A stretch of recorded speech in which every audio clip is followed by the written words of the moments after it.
জুলাই অধিকাংশের মতামতের ভিত্তিতে, এটাই আমার জানা ছিল, অধিকাংশের মতামতের ভিত্তিতে, অধিকাংশ সমন্বয়কের মতামতের ভিত্তিতে, মানে আপনারা এটা ভোটাভুটি করেছেন তাই তো? না, ওইটা ভার্বালি, সেটাকে আমরা প্রথমত আমরা সবাই একসাথে বসেছি, বসে আমরা একটা সিদ্ধান্ত নিয়েছি যে এই যে বিভিন্ন অভিযোগ আসছে, আমার বিরুদ্ধে অভিযোগ আসতে পারে, তখন সেটার অ্যাকাউন্টেবিলিটি প্রক্রিয়াটা কি হবে। ঠিক আছে, মানে এই প্রক্রিয়াটা আমরা বুঝছি, মানে ঘটনাটা হচ্ছে যে আহ্বায়ক পদে অধিকাংশের মানে কি বলে বাচনিক মতামতের ভিত্তিতে লিখিত কোনো কিছু না, আপনি নির্বাচিত হয়েছেন তাই তো? হ্যাঁ, এটা ভার্বাল, বাচনিক, সুন্দর একটা শব্দ। হ্যাঁ, আপনি নির্বাচিত হয়েছেন। আর কোন ক্যান্ডিডেট ছিল আহ্বায়ককে? না, আপনিই ছিলেন শুধু? না, আহ্বায়ক ক্যান্ডিডেট বলতে কি ওখানে এরকম হয় না যে 3-4 জন দাঁড়াইছিল আহ্বায়ক পদে, কয়েকজন সদস্য সচিব পদে, বিষয়টা এমন না। বিষয়টা হচ্ছিল এরকম যে কে হইতে পারে, কে হচ্ছে এখন কাকে আমরা দায়িত্বটা দিতে পারি, সেক্ষেত্রে বেশ কয়েকজনের নাম আলোচনায় আসছে।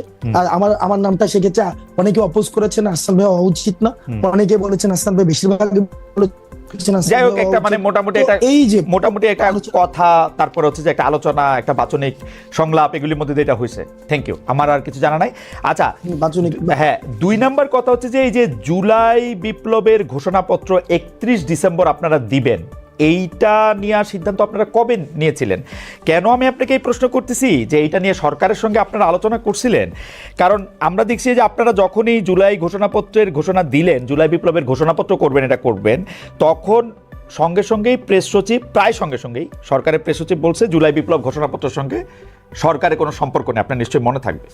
2 দিন পরে আবার তারা বলছে যে ঘোষণাপত্র বিষয়ে সরকারের মানে এই ঘোষণাপত্র দিবে হচ্ছে সরকার, তাই না?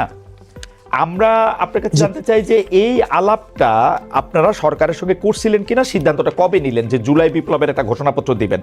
আমরা একটু আলোচনার স্বার্থে জুলাই বিপ্লবের ঘোষণাপত্র কেন প্রয়োজনীয় সেইটা নিয়ে পরে আলাপ করি। মানে আপনার সিদ্ধান্ত কবে নিলেন এবং সরকারের সঙ্গে আলোচনা করছিলেন কিনা? ওকে, তবে আমি বলার সময় হচ্ছে আমি একটা মানে এই সব ইন্টারফেয়ার করেন, আমি মানে ইন্টারফেয়ার করলে সেই ক্ষেত্রে বলতে অসুবিধা হয়। মানে আমি জাস্ট অনেকক্ষণ ধরে বলবো না। একটা বিষয় হচ্ছে যে আমরা কখন প্রয়োজনীয়তা বোধ করলাম যে এই যে জুলাই গণঅভ্যুত্থানের একটি ঘোষণাপত্র প্রয়োজন, আমরা তখনই যখন দেখলাম যে মিডিয়াতে একটা আওয়ামী সিম্প্যাথি ক্যাম্পেন শুরু হয়েছে। খালেদ মহিউদ্দিন ভাইদের মতো মানুষও দেখলাম যে বিচারকে এক পাশ ডিঙিয়ে সেখানে হচ্ছে বা অন্যান্য পুরা একটা সব জায়গায় বুদ্ধিজীবী পাড়ায়, মিডিয়াতে, তারপরে হচ্ছে রাজনীতিবিদদের মধ্যেও দেখেছি যে আওয়ামী পুনর্বাসনের একটা প্রক্রিয়া বা একটা সিম্প্যাথি ক্যাম্পেইন শুরু হয়েছে, এবং এই গণ অভ্যুত্থানকে বিভিন্ন জায়গায় ডিজোন করার একটা প্রক্রিয়া আমরা দেখেছি, ইনিশিয়েটিভও দেখেছি।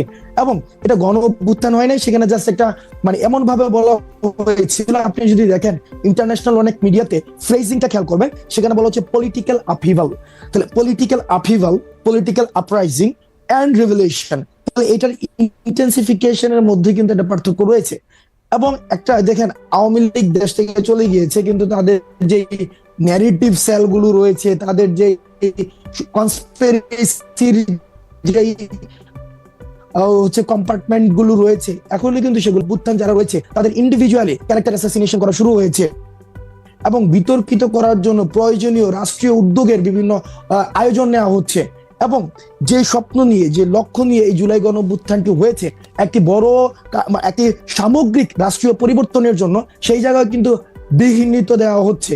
সেজন্য আমরা চেয়েছি এটার একটি অ্যাকনোলেজমেন্ট যে এই জুলাই গণঅভ্যুত্থান সকল, আমরা বলছি না যে শুধুমাত্র বৈষম্যবিরোধী ছাত্র আন্দোলন করেছে, নো, বৈষম্যবিরোধী ছাত্র আন্দোলনের নেতৃত্বে সকল ফেসিবাদ সরকারের সাথে আলোচনা করেছিলেন কিনা? সবার না, আমরা সরকারের সাথে আলোচনা করে নাই। ওই সরকারের সাথে আলোচনা করে তো মাঠ থেকে সিদ্ধান্ত হয় নাই, মাঠ আগে সিদ্ধান্ত নেয়, মানুষ আগে সিদ্ধান্ত নেয়।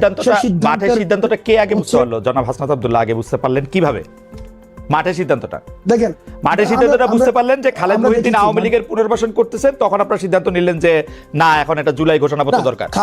খালেদ মহিউদ্দিন না, খালেদ মহিউদ্দিন আওয়ামী লীগের পুনর্বাসন করতেছে না। খালেদ মহিউদ্দিনকে এখানে মেটাফরিক একটা বিষয়, অর্থাৎ বলতে চাচ্ছি যে একটা মিডিয়া পাড়ায়, সব জায়গায়, সব ক্ষেত্রে, মানে সব স্ট্রটাতে আপনি রাষ্ট্রীয় দেখেন স্টেট মেকানিজমের মধ্যে কোনো একটি জায়গায় নির্দিষ্ট একটি জায়গায় দেখান সেখানে আওয়ামী লীগীকরণ বা এই যে আওয়ামী একটি কাঠামো, এই কাঠামো মুক্ত কিন্তু আমরা করতে পারি নাই। সেটা হচ্ছে আমাদের জন্য দুর্ভাগ্য, এটা আমরা পারি নাই, এটা মেনে নিতে হবে, এটা রিয়েলিটি, আমরা এটা মেনে নিছি। আচ্ছা, সেই জায়গা থেকে আলোচনাটা বড় না করি, জনাব আব্দুল্লাহ আলোচনাটা বড় না করি, অর্থাৎ সরকারের সঙ্গে আপনারা আলোচনা করেন নাই, আপনারা এটা একটা প্রয়োজনীয়তা বুঝতে পারছেন, যেহেতু আওয়ামী লীগের পুনর্বাসন বা আওয়ামীকরণের জায়গাটা থেকে আপনি এটাকে মুক্ত করতে চাইছেন, তাই তো?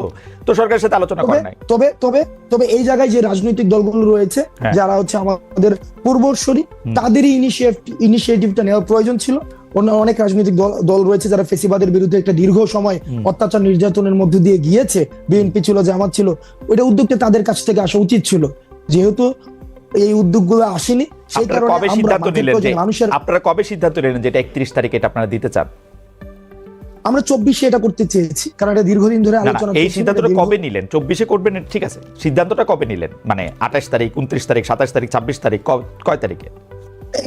এটা হচ্ছে আমার প্রথম এই জুলাই প্রক্লামেশনে আলোচনা হয়েছিল। প্রথম আলোচনা আজকে থেকে প্রায় 1.5 মাস থেকে 2 মাস আগে আমাদের নিজের মধ্যে আলোচনা হয়েছিল। 1.5 মাস আগে। এরপরে এটা 1.5 মাস আগে এটা হচ্ছে আলোচনা হয়েছিল, তারপরে কিছুদিন আলোচনা হয়নি, এটা নিয়ে আলোচনা হয়নি। পরবর্তীতে 2 উইকস ব্যাক আমরা এটা নিয়ে আবার আলোচনা করেছি। সরকারের পক্ষ থেকে যে এটা বলা হলো যেটা একটা বেসরকারি ঘোষণা, তখন আপনাদের প্রতিক্রিয়া কি হলো? আপনারা আবার সরকারের সাথে গিয়ে, মানে এই প্রক্রিয়াটা যদি একটু আমাদেরকে একটু বলতেন, যে আপনারা আবার সরকারকে গিয়ে বুঝাইতে পারলেন, নাকি সরকার আপনাদেরকে বুঝাইতে পারলো যে তোমরা সইরে আসো, আমরা এটা দিব? কি রকম হয়েছে ব্যাপারটা আসলে? কারণ সরকার একদমই এটা থেকে আলাদা হয়েছিল, এটা একান্ত শিক্ষার্থীদের বিষয়, এই বিষয়ে সরকার অবগত নয়, ছাত্ররা যখন ঘোষণা দেবেন তখন দেখবে আমরা কি ঘোষণা ছিল, ইত্যাদি ইত্যাদি ইত্যাদি আর কি। তো সরকার, আপনারা কি সরকারকে বুঝাইছেন, না সরকার আপনার করে বুঝাইছে, নাকি আপনারা দুইজনে মিল্লা জিল্লা? সরকার আমাকে বুঝায় নাই, আমরা দুইজনে মিল্লা জিল্লাও কোনো কাজ করি নাই। এখানে বিষয়টা হচ্ছে যে আমরা পুরো আন্দোলনে যে আমরা যারা সমন্বয়ক ছিলাম, এখন যারা কাজ করছে, আমরা কি কাজ করেছি? আমরা সেটা হচ্ছে জনগণের ভাষাটাকে আমরা ইন্টারপ্রেট করেছি। জনগণের, দেখেন, মাঠ থেকে 1 দফার যে ঘোষণাটা, সেই ঘোষণাটা শহীদ মিনার থেকে আসার আগেই মানুষের সেই যেই হচ্ছে 1 দফা ঘোষণা করেছে। প্রত্যেকটা কর্মসূচি দেখেন, সেখানে মানুষ হচ্ছে এই কর্মসূচিগুলো আমাদের আগে দিয়েছে, আমরা সেই জায়গাটা সমন্বয় করেছি। ঠিক একইভাবে এই যে প্রক্লামেশন অথবা স্বীকৃতি, এটাকে আমি সহজীকরণ করি, এটাকে language of the common people করি। এই যে এটা গণ অভ্যুত্থানের স্বীকৃতি, এই স্বীকৃতির প্রয়োজনীয়তাটা মানুষ থেকে এসেছে। গভর্নমেন্টকে আমরা প্রথমে ডিজাইন করতে, আপনারা মনে করছেন যে গণ অভ্যুত্থানকে স্বীকৃতি দেওয়া হচ্ছে না, এটা কি আপনাদের মনে হচ্ছে? হ্যাঁ, আমরা বিভিন্ন জায়গায় বিভিন্ন সময় ঘোষণাপত্রের পরে এটা দেওয়া হবে এরকম আপনার মধ্যে মনে হচ্ছে? না, ঘোষণাপত্রে দেওয়া হবে ব্যাপারটা হচ্ছে কি, আমরা যখন দেখছি সব জায়গা থেকে এটাকে ডিজাইন করার একটা জনাব আব্দুল্লাহ একটু করে আলাদা করি, যে যেমন ধরেন ঘোষণাপত্রের প্রয়োজন হচ্ছে কারণ গণ অভ্যুত্থানের স্বীকৃতিটা আমরা পাইতেছি না, তাহলে ঘোষণাপত্র এখন দিতে হবে। তো ঘোষণাপত্র দেওয়ার পরে গণ অভ্যুত্থানের স্বীকৃতিটা পাওয়া যাবে বলে আপনারা মনে করছেন, তাই তো? তাই হওয়া উচিত না? লজিক না, গণ অভ্যুত্থানের স্বীকৃতি, এটার হচ্ছে প্রাতিষ্ঠানিক স্বীকৃতি, যেটাকে আমরা সরকার এটাকে ডিজাইন করলো কেন? সরকার এটাকে ডিজাইন করলো কেন? না, মানে ইনিশিয়ালি দেখলাম যে প্রাইভেট ইনিশিয়েটিভ কিছু একটা বলেছে, এই জায়গায় তারা তাদের জায়গা থেকে বক্তব্য দিতে পারে। আমরা তো মিল্লা জিল্লা, আপনি যেটা বললেন যে মিল্লা জিল্লা, আপনার খালেদ ভালো লাগে, আপনার মাঝে মাঝে যে গতকালের প্রোগ্রামে দেখেছি আপনার যে ডায়ালেক্টিক্সটাকে খুব মানে পাবলিক এনগেজ করে, আই অ্যাপ্রিশিয়েট ইট। আমরা এটা ফরওয়ার্ড করি না, আমাদের এই যে ধরেন তাহলে সরকার এটাকে মনে করছে আপনাদের বক্তব্য আসলে ঠিক না, তাই তো? নাকি সরকার যদি ইনিশিয়ালি যদি সরকার সেটা ভেবেও থাকে, সেই জিনিসটাকে আমরা আমাদের জায়গা থেকে আমরা চেষ্টা করেছি, আমরা আমাদের জায়গা থেকে সরকারকে লাইনে রাখতে, সরকারকে লাইনে রাখতে, এবং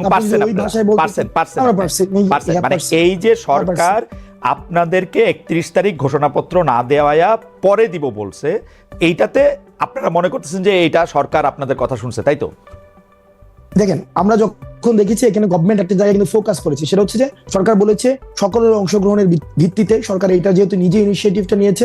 আর প্রক্লেম কারা করতে পারে?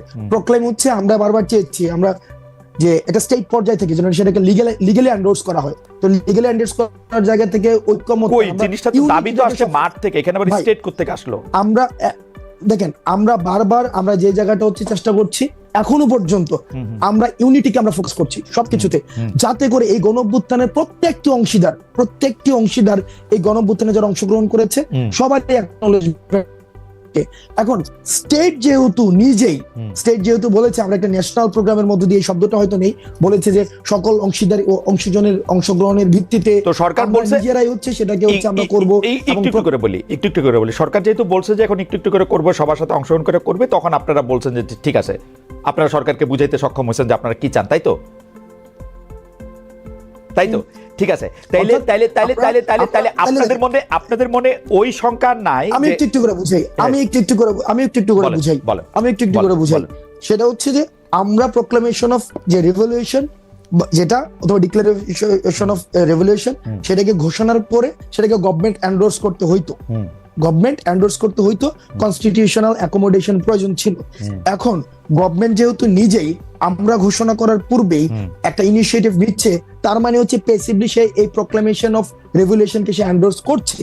তো যেহেতুই করছে, সুতরাং আমাদের অবজেক্টিভ যেহেতু এক হয়েছে, সুতরাং সেই ক্ষেত্রে পরবর্তী সিদ্ধান্তকে তো আমরা বিরোধিতা জানানোর কোনো ফ্যান্টাস্টিক, কোনো অসুবিধা নেই আমার। আপনি একটু করে বুঝায়েন আমারে, আপনার থেকে অনেক কিছু শিক্ষা গ্রহণ করার আছে আমার, মানে it's like lesson to me. আমি আপনাকে বলি, আপনারা যে প্রোক্লামেশনটা বানাইছেন এটা সরকারের দিবেন, বিভিন্ন পলিটিক্যাল পার্টির অলরেডি দিবেন, তাই তো? না, প্রোক্লামেশন বানানো হয় নাই। না, প্রোক্লামেশন না, দেখেন, প্রোক্লামেশন বানায়া সবাইকে দেওয়া হয় নাই, যে প্রোক্লামেশন ফাইনাল করে সবাইকে দেওয়া হয়েছে। ফাইনাল না, একটা ড্রাফট কি করছেন কিনা? ড্রাফট করছেন, একটা ড্রাফট ছিল, এবং ড্রাফটটাকে সবাইকে পাঠানো হয়েছে, যে ওটা ওপেন, মানে ব্যাপারটা কি এরকম জনাব আব্দুল্লাহ, যে ব্যাপারটা কি এরকম যে আপনারা একটা ড্রাফট করে পাঠাইছেন, মানে কমিউনিস্ট রেজিমে অনেকটা এরকম কথা কওয়া হইতো যে আমরা আসলে এই সভায় নেতার সিদ্ধান্ত সবাই মিলে সর্বসম্মতিক্রমে গ্রহণ করি। মানে আপনাদের সিদ্ধান্তই কি সবাই সর্বসম্মতি গ্রহণ করবে, নাকি ওই ড্রাফটের মধ্যে চেঞ্জ আসবে? ওটা জায়গা আছে না, ড্রাফটটা যদি চেঞ্জ নাই আসতো, ড্রাফটের যদি কোনো ধরনের নাই, তো আমরা তো বলতাম যে ধরেন এই প্রোক্লামেশনটা দিলাম, এটা হচ্ছে সবাই মাইনা নেন, আমরা তো এটা বলি নাই। আমরা হচ্ছে একটা স্ক্র্যাচ এখানে ছিল, এবং সবার এখানে দেখেন, আপনি নিশ্চিত আপনারা যে ড্রাফটটা দিবেন সেই ড্রাফটটা সবাই সবার মতামত দিয়ে আইসা 15 তারিখের মধ্যে এটা আবার সবাই মাইনা, সবাই এটার সাথে একমত হয়েও যাবে, যাদেরকে আপনারা পাঠাচ্ছেন? আপনারা নিশ্চিত তাদের সাথে কথা হয়েছে আপনাদের? এখন যদি নিশ্চিত না হয়, সেক্ষেত্রে গভর্নমেন্ট যে প্রমিস দিয়েছে, সেই প্রমিসের ভায়োলেশন। কিসের ভিত্তিতে গভর্নমেন্ট এই প্রমিস দিল? গভর্নমেন্ট তো আরেক অংশীজনের মতামত জানে না, তাইলে আপনার কথা ঠিক হইলে শুধু আপনাদের মতামত জানে না। গভর্নমেন্ট যেহেতু বলেছে, আপনি ওই যে গতকালের যে এটা প্রেস রিলিজ বলেছে, সেখানে স্পষ্ট ভাষায় বলেছে যে সকল অংশগ্রহণের ভিত্তিতে গভর্নমেন্ট নিজে ইনিশিয়েটিভ নেবে, এবং সবার মধ্য দিয়ে যখন আসবে, তার মানে হচ্ছে গভর্নমেন্ট রেসপন্সিবিলিটি নিয়েছে। গভর্নমেন্ট কেমনে করলো যখন গভর্নমেন্ট জানে না যে আরেকজন মানুষ কি বলবে? গভর্নমেন্ট যে জানে না, সেটা তো আর আমার সাথে আলোচনা করে নাই। গভর্নমেন্ট অলরেডি জানে। না, যেহেতু গভর্নমেন্ট ডিক্লারেশন দিয়েছে, তার মানে জানে। আমি যদি এটাকে আলোচনা, আপনার কাছে লজিক্যাল মনে হচ্ছে ব্যাপারটা? অবজেক্টিভ ডিসকাশনে যদি আসে, গভর্নমেন্ট দেখেন, আপনি 15 তারিখের পরে যদি প্রোক্লেমেশন না হয়, তাইলে কি হবে সেটা নিয়ে আপনি আলোচনা করতেছেন, আর আমি আলোচনা করতেছি না 15 তারিখের পরে না। কিন্তু এই যে জনাব আব্দুল্লাহ, আমি আলোচনা করতেছি এই প্রোক্লেমেশনটা কিসের ভিত্তিতে বা কেমনে কইরা, প্রক্রিয়াটা কি, সবার মতামত কেমনে আসবে? আমি খালি এখানে দেখতেছি আপনারা একটা প্রোক্লেমেশনের ড্রাফট কইরা, যেটাকে আপনি এখন স্ক্র্যাচ বলতেছেন, এইটা পাঠাইছেন বিভিন্ন লোকের কাছে। অন্য যারা অংশীজন আছে, আপনারা ছাড়াও তো আরো কিছু অংশীজন থাকতে পারে, 2-1 জন অথবা অর্ধেক জন, আপনারা একজন থাকতে পারে। তাদের মতামত যদি অ্যাকোমোডেট করতে হয়, তাহলে আপনারা তো জানেন না তারা এই আপনাদের স্ক্র্যাচের সাথে একমত হবে কি হবে না। আপনি বলতেছেন গভর্নমেন্ট জানলেও জানতে পারে, তো যদি না জানলেও জানতে পারে, গভর্নমেন্ট যেহেতু জানে আরেকজন কি প্রস্তাব দিবে, গভর্নমেন্ট যেহেতু জানে, এই কারণে ইনিশিয়েটিভ নিয়েছে। এখন আপনার যদি মনে হয়, যদি 15 তারিখের পরে যদি বা হচ্ছে একটা আমরা আমাদের জায়গা থেকে 15 তারিখে আজকে বলেছি যে একদম দীর্ঘকাল, আমরা আমাদের জায়গা থেকে আজকে বলেছি 15 তারিখের মধ্যে হইতে হবে, কিন্তু এটা দীর্ঘকাল, এটা অনন্ত অসীম সময় ধরে তো এটা হওয়া সম্ভব না। সেই জায়গা থেকে আমরা আমাদের জায়গা থেকে 15 তারিখ বলেছি। গভর্নমেন্ট যদি সেটাকে ভায়োলেট করে, গভর্নমেন্ট যদি একটা সময় বলে যে না, রাজনৈতিক দলগুলো ঐক্যমত্য হয় না, সেটা হয় নাই, তো সেই জায়গা থেকে বা এই পার্টি অ্যাকোমোডেট, মানে যদি গভর্নমেন্ট যদি বলে যে এই রাজনৈতিক দল এই অংশীজন, আমার মনে হয় যে হাসান, আপনি একটু মানে প্রক্রিয়াটার ব্যাপারে পরে নিশ্চয়ই আরো ক্লিয়ার করবেন। এখন তো এটা মাত্রই আজকে 31 তারিখ, আপনি নিশ্চয়ই 1, 2, 3 তারিখে আরো বেশি করে দেখবেন।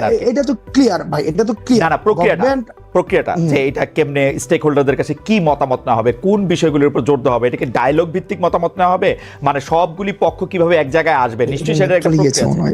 নিশ্চয়ই সেটা একটা প্রক্রিয়া আছে, সেই প্রক্রিয়াটা নিশ্চয়ই আপনারা ফাইনাল করবেন, আমার অসুবিধা নাই, আপনারা ফাইনাল করেন আরও, কারণ এটা তো মাত্রই আপনারা জিনিসটা সামনে আসলো।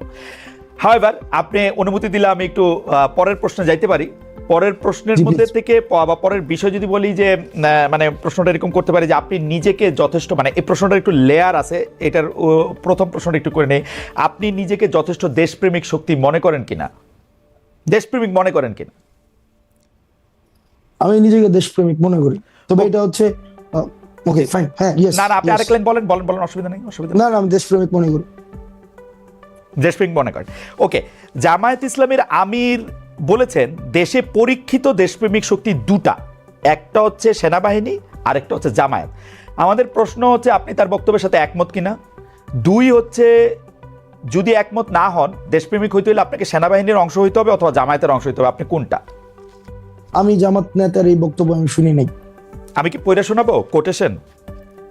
আমি দায়িত্ব নেই, আমি কোটেশন জামায়াতের, যদি জামায়াত থেকে ধরেন এই ধরনের বক্তব্য যদি এসে থাকে, আমি এই বক্তব্য মানে আমি জানি না এই ধরনের বক্তব্য উনি দিয়েছেন কিনা, আর যদি দিয়েও থাকেন তাহলে এটা নিয়ে আলোচনা, আমার জায়গা থেকে আমি আলোচনার জন্য এই বাইনারি পজিশন আমি যেতে চাই না যে ওই পলিটিক্যাল পার্টি সাবস্ক্রিপশন করলে আমি দেশপ্রেমিক, ওইটা হচ্ছে এক ধরনের একটা জিনিস, একটা প্যারিকুয়াল একটা হচ্ছে আইডিয়া যে আমি এই আইডিওলজি থাকলেই হচ্ছে আমি দেশপ্রেমিক, আর ওই আইডিওলজি হলে দেশপ্রেমিক না, এই ধরনের ধারণাতে আমি বিশ্বাস করি না। আচ্ছা ঠিক আছে, ধরেন এটা এই বাইনারি ধারণাতে আপনি বিশ্বাস না করলেন, সেনাবাহিনী নিয়ে আপনি কি মনে করেন? আপনি কি মনে করেন বাংলাদেশের সেনাবাহিনী একটা পরীক্ষিত দেশপ্রেমিক শক্তি? এই বিষয়ে আমার মন্তব্য করা, আমি জাস্ট মানে একটা ডেসক্রিপশন দিতে পারবে, এই গণঅভ্যুত্থানে বাংলাদেশ সেনাবাহিনী যে ধরনের পদক্ষেপ নিয়েছে আমি অ্যাপ্রিসিয়েট করি। আবার কিছু কিছু জায়গায় অনেক ধরনের বক্তব্য এসেছে, বিবৃতি এসেছে, সেগুলো মনে হয় যে সেগুলো নিয়ে হচ্ছে হয়তো সমালোচনা হতে পারে এক্সিট দেওয়ার ক্ষেত্রে। তবে সেনাবাহিনীর যে ভূমিকা রেখেছে তারা 5ই আগস্টের পূর্বে, তারা মানে অন্য কোনো ডিসিশন নিতেও পারতো, দেশের পরিস্থিতি অন্যদিকে যেতেও পারতো, তো তারা সেই জায়গায় যে তৎক্ষণকার সময় যে ভূমিকাটি রেখেছে সেটির জন্য আমি সাধুবাদ জানাতে চাই।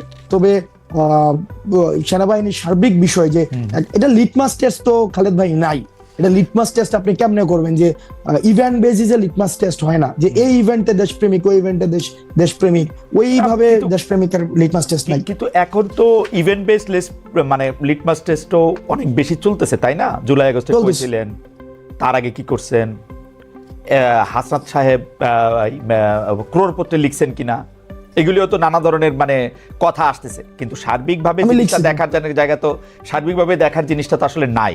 তো এইটা তো আসলে অনেক সময় অনেক জায়গায় অনেক হার্ট করে, যে মানে ধরেন এইটা ভাই সার্বিকভাবে আপনি মানে এই সার্বিক জায়গায় যদি আপনি আওয়ামী লীগকে রাখেন, এই সার্বিকভাবে যদি আপনি এই জায়গায় গত একটা দীর্ঘ সময় ধরে যে যেই রাজনৈতিক দলের কারণে খালেদ মহিউদ্দিনরা দেশে সাংবাদিকতা করতে পারে নাই, ওদেরকে যদি এই সার্বিক এই ফরম্যাটে রাখেন, এই কম্প্রিহেন্সিভের ব্যাপারটায় রাখেন, তাইলে আওয়ামী লীগ ছাড়া ওই সার্বিকতার মধ্যে আমি সবাইকে রাখতে চাই, কিন্তু এই জায়গায় আওয়ামী লীগ আসবে। আচ্ছা, আওয়ামী লীগ বাদ দিয়ে বাকি সবাইকে রাখতে চান।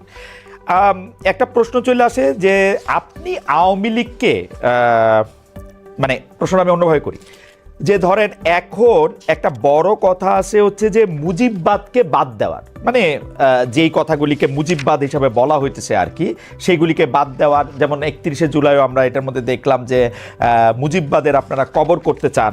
এখন মুজিববাদ বলতে আসলে এক্স্যাক্টলি কোনটা? কারণ আমরা কিন্তু দেখেছি যে এই বৈষম্য বিরোধী ছাত্র আন্দোলনের সময়ও আমরা কিন্তু এটা একদম দেখেছি যে শেখ মুজিবের ভাষণ, বঙ্গবন্ধুর ভাষণ, 7 মার্চের ভাষণকে ইন্সপিরেশন হিসেবে ব্যবহার করার, যেটা আসলে আপনাদের সমন্বয়কদের মধ্যে থেকে কেউ কেউ এটা ব্যবহার করেছেন। আমরা দেখেছি ওই সময়কার স্লোগান ব্যবহার করার, তার কথা বলে মানুষকে ইন্সপায়ার্ড করার।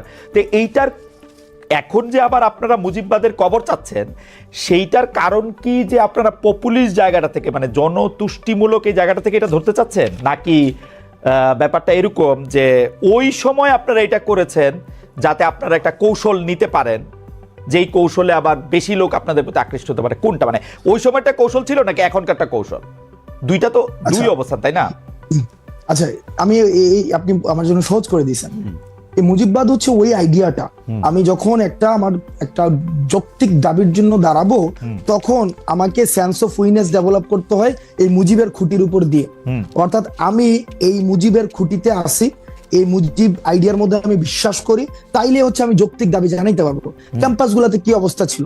ক্যাম্পাসগুলোতে অবস্থা ছিল, আপনি কোন একটা যৌক্তিক দাবি নিয়ে দাঁড়ান, আপনাকে দাবি জানাবেন আপনি 3 দিন, আর আপনাকে বাকি 5 দিন আপনাকে বারবার বলতে হবে আমি কোনো রাজনীতি করি না, আমি এটা অরাজনৈতিক দাবি, এটা অরাজনৈতিক দাবি।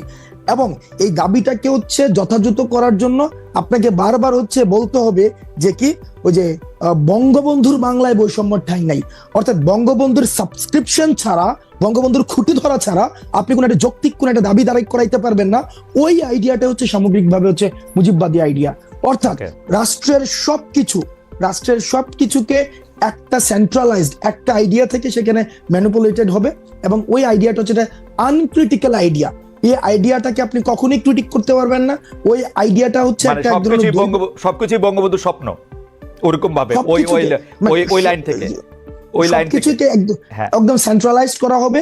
ওই আইডিয়াটাই হচ্ছে মুজিববাদী আইডিয়া। এখন এটার ভাই এটা একটা হিস্টোরিক্যাল ন্যারেশন আছে, এটা সামাজিক এক ধরনের ব্যাখ্যা রয়েছে, অর্থনৈতিক এক ধরনের ব্যাখ্যা রয়েছে, এই জিনিসটা সামাজিক বাস্তবতার এক ধরনের ব্যাখ্যা রয়েছে। এটা তো ম্যাথস না যে এটা হচ্ছে এই মুজিববাদের এই আইডিয়াটা তো আসলে ফর্মুলেটেড বা মানে হিসাবটা কি, এটা কি হাসিনা সরকারের সময় মুজিববাদের আইডিয়াটা হয়েছে, নাকি মুজিববাদের আইডিয়া শেখ মুজিবুর রহমানের সময়ও ছিল? শেখ মুজিবুর রহমানের সময় ছিল। আপনার যখন মুক্তিযুদ্ধটা হয়েছিল ডিগনিটি, ইকুয়ালিটি এবং জাস্টিসের ভিত্তিতে, এবং সেখানে এসে ৭১ পরবর্তী সময়ে আইসা আপনি দেখেন এই প্রথম ৭১ পরবর্তীতে আপনার হচ্ছে কনস্টিটিউশনে এমন কিছু হচ্ছে আপনার আবার পিলার নিয়ে আসলো, যথা হচ্ছে যেখানে সোশ্যালিজম, ন্যাশনালিজম, তারপরে হচ্ছে এখানে নিয়ে আসলো হচ্ছে বাঙালি ন্যাশনালিজম আসলো। কিন্তু এগুলি তো আওয়ামী লীগেরও মূলনীতি না, এটা আওয়ামী লীগের নীতিও না, মানে এটা মানে দেখেন মুক্তিযুদ্ধটা, এটা হচ্ছে এটা কাদের মূলনীতি? এই মূলনীতিটা ছিল ভারত এবং সোভিয়েত পন্থী যে সব মুক্তিযুদ্ধের সময়, সেই সময় দুইটা স্ট্রিম ছিল। আপনি যদি তৎকালীন সময়, আমি চেষ্টা করছি এখন পড়ার বা আগেও পড়ার চেষ্টা করেছি, তৎকালীন সময় বদরুদ্দিন উমর এবং হচ্ছে ভাষার নিয়ে আপনার লেখাগুলা যখন পড়ছি বা পড়ি, তখন দেখতে পাচ্ছি যে এখান থেকে কিন্তু একটা ব্যাপক একটা বিভাজন ছিল।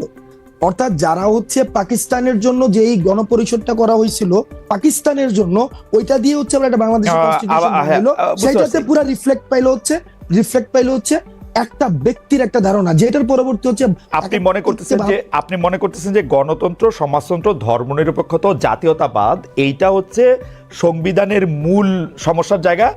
আপনি না ভাই না, আপনি একদম যে এভাবে কনক্লুশনে চলে গেলে হবে না। অর্থাৎ এই যে মুক্তিযুদ্ধটা হইলো ডিগনিটি, ইকুয়ালিটি এন্ড জাস্টিসের ভিত্তিতে, পরবর্তীতে আপনার মুক্তিযুদ্ধের যে সকল অংশীজনের কি মতামত নিয়ে এটা হয়েছিল, নাকি পাকিস্তানপন্থী যারা রয়েছে, এটাও একটা মানে এটাকে অন্যভাবে ব্যাখ্যা করার একটা সুযোগ থাকবে, কারণ এই যুগে হচ্ছে কনটেক্সট ছাড়া কথা ইজিলি আমি বলতে চাচ্ছি তৎকালীন সময় যে গণপরিষদটা করা হয়েছিল, সেই গণপরিষদটা হচ্ছে, এই গণপরিষদটা কিভাবে মানে কোন নির্বাচনের ভিত্তিতে হয়েছিল? একটা ন্যাশনাল এবং প্রভিন্সিয়াল নির্বাচন, যে নির্বাচনটা এই তর্ক তো আমরা করতেই পারি, এই তর্ক আমরা সারা জীবন ধরে করতে পারবো যে এটা আসলে গণপরিষদ হয়েছিল কিনা, ৭০ সালে যারা নির্বাচিত হয়ে আসছিল তারাই গণপরিষদে বসবে কিনা, এগুলো তর্ক আমরা করতে পারি। কিন্তু আমি জানতে চাইতেছি যে আমরা এখন ৭২-এর সংবিধান বলি বা ইয়াটা বলি, এটার ক্ষেত্রে গণতন্ত্র, সমাজতন্ত্র, ধর্মনিরপেক্ষতা, জাতীয়তাবাদ এগুলিকে আমরা সমস্যা হিসেবে দেখতেছি কিনা ভিসাভিস, যেখানে আমাদের কাছে ডিগনিটি, ইকুয়ালিটি এবং সোশ্যাল জাস্টিস ছিল, এবং ডিগনিটি, ইকুয়ালিটি, সোশ্যাল জাস্টিসের এন্টিথিসিস আমরা গণতন্ত্র, সমাজতন্ত্র, ধর্মনিরপেক্ষতা, জাতীয়তাবাদকে মনে করতেছি কিনা যে একটা আরেকটার সাথে সাংঘর্ষিক। না, এন্টিথিসিস না, এখানে কন্ট্রাডিকশন আছে। হ্যাঁ, কন্ট্রাডিকশনটা একটু বলেন, কন্ট্রাডিকশনটা একটু বুঝি। কন্ট্রাডিকশনটা এখানে দেখেন একদম পুরাটাকে হচ্ছে বাঙালি জাতীয়তাবাদ বানাই ফেলছে, এখন সবগুলাকে একসাথে হচ্ছে একটা প্যাকেটে নিয়ে আসছে। এখন পুরা এই জায়গায় আপনি দেখবেন যে ওইখানে গণপরিষদ থেকে তখন কিন্তু যতীন্দ্র লার্মা কিন্তু তখন উনি অনির্দিষ্টকালের জন্য হচ্ছে গণপরিষদ। এই একটা স্পেসিফিক সমস্যা পাওয়া গেল যে জাতীয়তাবাদটা এরকম বাঙালি এরকম হইতে পারবে না, তাই তো? দেখেন না, সমস্যা না, এখানে আপনার প্রত্যেকটা স্টেক হোল্ডারের অ্যাকনলেজমেন্ট প্রয়োজন। আপনার যে জায়গায় সমাজতন্ত্র আছে সেই জায়গায় আবার আপনার এখানে ধর্মনিরপেক্ষতার যে আলাপটা, আপনার এখানে একটা ধর্মনিরপেক্ষতার আলাপ তো যুদ্ধের সময় ছিল না। এখন আমাকে আবার এখানে বলা হইতেছে হাসনাত আব্দুল্লাহ আজকে ক্যাপশন যাবে যে এ ধর্মনিরপেক্ষতার বিপক্ষে। এটা এই ধরনের একটা ছোট 2 লাইনের 4 লাইনের আলাপ আলোচনা দিয়ে সম্ভব না। সংবিধান বিশেষজ্ঞ আমরা দেখেছি, এটা আমি বুঝতে পারছি যে আমরা একটু মুভ অন করি। তার মানে আপনি বলতে চাইতেছেন যে ধর্মনিরপেক্ষতার আলাপটা আলাদা, কিন্তু সংবিধানে ধর্মনিরপেক্ষতা রাখা দরকার ছিল না, এটা রাখা হয়েছে, তাই কি? রাখা হয়েছে এবং এটাকে এখন বাদ দেওয়া কিভাবে আসছে, এটাকে কি এখন বাদ দেওয়া দরকার মনে করতেছেন আপনি? আবার ভাই না নাকি এটা আপনি আলাপই চান না? আমি বুঝি না, কিন্তু এটা নিয়ে নাকি আপনি আলাপই চান না? না আমি আলাপ চাই, তবে হ্যাঁ অবশ্যই আলাপ চাই, সেটা আলাপ হওয়া উচিত। কিন্তু এটাকে যদি আপনি এভাবে বলতে চান, হাসনাত আব্দুল্লাহ এটা চাইছে যে সংবিধান হচ্ছে ধর্মনিরপেক্ষতা। আরে ভাই, হাসনাত আব্দুল্লাহ চাইছে সেটা বলবো কেন? আমি আলাপটা বোঝার জন্য আলাপটা হচ্ছে যে মুক্তিযুদ্ধটা যেভাবে হয়েছিল, মুক্তিযুদ্ধটা যেই অবজেক্টিভ সামনে রেখে হয়েছিল, পরবর্তীতে 72-এর যে সংবিধানটা হয়েছিল, এই মুক্তিযুদ্ধের গণ আকাঙ্ক্ষার প্রতিফলনটা এই সংবিধানটাই হয় নাই। আওয়ামী লীগের আকাঙ্ক্ষা জাতীয়তাবাদ। আমি একটু কয়ে রাখি, আমার জীবনেও মনে হয় না আওয়ামী লীগের আকাঙ্ক্ষা জাতীয়তাবাদ, আমার জীবনেও মনে হয় না আওয়ামী লীগের আকাঙ্ক্ষা ধর্মনিরপেক্ষতা। কারণ আওয়ামী লীগ ধর্মরে পুঁজি কইরা সবচেয়ে বেশি বাংলাদেশে অন্যায় করছে। আপনি খোঁজ নিয়ে দেখেন, গত 15 বছরে সে যাদেরকে দুর্বল পাইছে, সে ধর্মীয় সংখ্যালঘু হোক, পাহাড়ি সংখ্যালঘু হোক, এই মানে অন্যভাবে সংখ্যালঘু হোক, যেমনে পারছে আওয়ামী লীগের অত্যাচারগুলি করছে। সুতরাং আওয়ামী লীগের আমার কখনোই ধর্মনিরপেক্ষ মনে হয় নাই, কখনো জাতীয়তাবাদী মনে হয় নাই, কখনো গণতন্ত্রী মনে হয় নাই। গণতন্ত্র মনে হইলে সে কোনোদিন ভোট লয়ে এরকম করতে পারতো না। আমরা এটার মধ্যে এটা দেখছি। কখনো তাদেরকে সমাজতন্ত্রী মনে হয় না। সমাজতন্ত্রী হইলে বাংলাদেশে এতগুলি ঋণ খেলাপি হইতো না, এতগুলি অলিগার্ক সৃষ্টি হইতো না। আওয়ামী লীগ এই সংবিধানের 4 মূলনীতির একটাও মানে নাই। এটা হলো আমার ছোট্ট 2 পয়সার মধ্যে। কনস্টিটিউশন তার মানে এটা তো কনস্টিটিউশন তো তাহলে কমপ্লিটলি ফেল করছে। না আওয়ামী লীগ যা কিছু করছে, শুনেন হাসনাত, আমার মতটা হলো আওয়ামী লীগ যদি আপনারা কনস্টিটিউশন ভঙ্গ করছেন এই কারণে আপনাদের শাস্তি দিবে, এই একটা স্বপ্নের জায়গায় থাকে, আমি বলবো বাংলাদেশে কোনোদিন ন্যায় বিচার প্রতিষ্ঠিত হইলে বাংলাদেশের সংবিধানের মূলনীতি ধ্বংস করার জন্য আওয়ামী লীগের বিচার সবচেয়ে আগে করা উচিত। এই এক্সিস্টিং মূলনীতি ধ্বংস করার জন্য গণতন্ত্র, সমাজতন্ত্র, ধর্মনিরপেক্ষতা, জাতীয়তাবাদ একটাও সে মানে নাই। আমি এটা গ্যারান্টি দিয়ে কইতে পারি, একটাও মানে নাই। এটা অসংখ্য উদাহরণ দেওয়া যাবে। আমি ঘটনা লম্বা করছি, কিন্তু আপনারা যে সংবিধানটা করা হয়েছে, সংবিধানের মূলনীতির ভিত্তিতে করা হয়েছে, এটা কোনোদিনও বাস্তবায়ন করা হয় নাই। এটা আওয়ামী লীগ নিজেই খর্ব করছে। না আওয়ামী লীগ খর্ব করছে না, আওয়ামী লীগ খর্ব করছে না। আমি শেখ হাসিনার আমলটায় আমি সাংবাদিকতা করি, আমি 15 বছরে কইতেছি আওয়ামী লীগ এটা হত্যা করছে।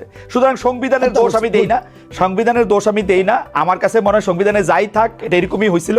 আপনারা কি করবেন সেটা নিয়ে আমি আসি, আপনাদের বক্তব্যে আসি। আওয়ামী লীগের কথা কয়ে লাভ নেই আমার এখন। আমি কি জানি বলে, আপনারা জানেন যে আপনি আসবেন, সেই জন্য আমরা একটা পোল করি। সেই পোলের মধ্যে আমরা দিছিলাম জুলাই ঘোষণাপত্রের মাধ্যমে আওয়ামী লীগকে অপ্রাসঙ্গিক করা হবে বলেছেন বৈষম্য বিরোধী ছাত্র আন্দোলনের আহ্বায়ক হাসনাত আব্দুল্লাহ। এ বাস্তবায়ন করা সম্ভব হবে কিনা সেটা বলেছেন শতকরা 50% সম্ভব হবে, শতকরা 50% বলেছেন সম্ভব হবে না। খুবই বিচিত্র। আমার এই জীবনে আমি প্রথম কোনো একটা মানে জরিপ এরকম টাই হইতে দেখলাম। আচ্ছা, হাওয়েভার আমি একটু হাসনাত আব্দুল্লাহ আপনার কাছে আসি। আপনি তো অনেকগুলি জায়গায় যান, কখনো কখনো নিজেকে অ্যাসাইনমেন্ট দেন, কখনো কখনো অন্যরা আপনাকে যাইতে বলে। আমি আপনি দেখি যে আপনি অনেক প্রবলেম শোনেন, কিছু প্রবলেম আপনি সলভও করতে চেষ্টা করেন। কেমনে করেন আমি জানি না, এইটা নিশ্চয়ই কোনো না কোনো একটা জায়গা আপনার আছে যে এখান থেকে আপনি প্রবলেম সলভও করেন। আপনি আমাকে একটা সরলভাবে বলতে পারেন যে আপনার আসলে জনগণের সাথে সম্পৃক্ততাটা আপনি কিরকম দেখেন বৈষম্য বিরোধী ছাত্র আন্দোলনের? তারা কি আপনাদের সাথে খুব সম্পৃক্ত? জনগণ আমাদের সাথে এখন